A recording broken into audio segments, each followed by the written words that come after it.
بسم اللہ الرحمن الرحیم۔ السلام علیکم۔ ایک سانپ اپنے زہر کی تعریف کر رہا تھا کہ میرا ڈسا پانی نہیں مانگتا۔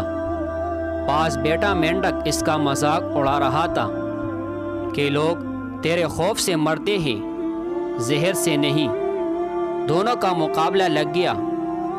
تے یہ پایا کہ کسی راہگیر کو سانپ چھپ کے کاٹے گا اور مینڈک سامنے آئے گا، دوسرے راہگیر کو مینڈک کاٹے گا اور سانپ سامنے آئے گا۔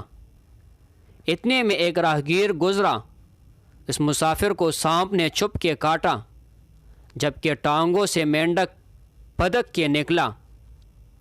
راہگیر مینڈک دیکھ کے زخم کو جا کے تسلی سے چل پڑا۔ خیر ہے مینڈک ہی تھا، کیا فرق پڑتا ہے۔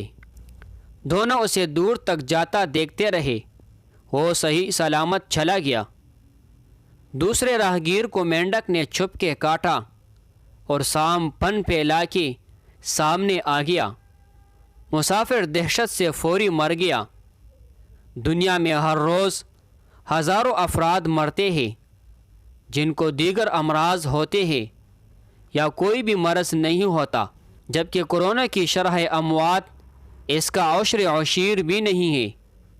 خدا را سوشل میڈیا پر مایوسی مت پھیلائے۔ مسلمان موت سے نہیں ڈرتا، جب موت ایک اٹل حقیقت ہے جس نے نہ پیغمبروں کو چھوڑا نہ ولیوں کو۔ موت جب ہر حال میں آنی ہے، پھر کورونا سے ڈر کیسا؟ احتیاط لازم ہے، کھرے لیکن خوف کو خود سے الگ کر دے۔ خوف اور مایوسی سے انسان کی قوت مدافعت ختم ہو جاتی ہے، جو کسی بھی بیماری سے لڑنے کے لیے بہت ضروری ہوتی ہے۔ کورونا کے ہزاروں مریض صحت یاب ہو چکے ہیں اور ہو رہے ہیں۔ موت اس کو آتی ہے جس کی زندگی کے دن پورے ہو چکے ہوتے ہیں۔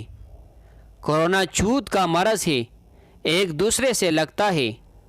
احتیاط ضروری بڑھتی، لیکن اس خوف کو ذہن میں بٹھا کے موت سے پہلے اپنی زندگی کو موت سے بدتر نہ کریں۔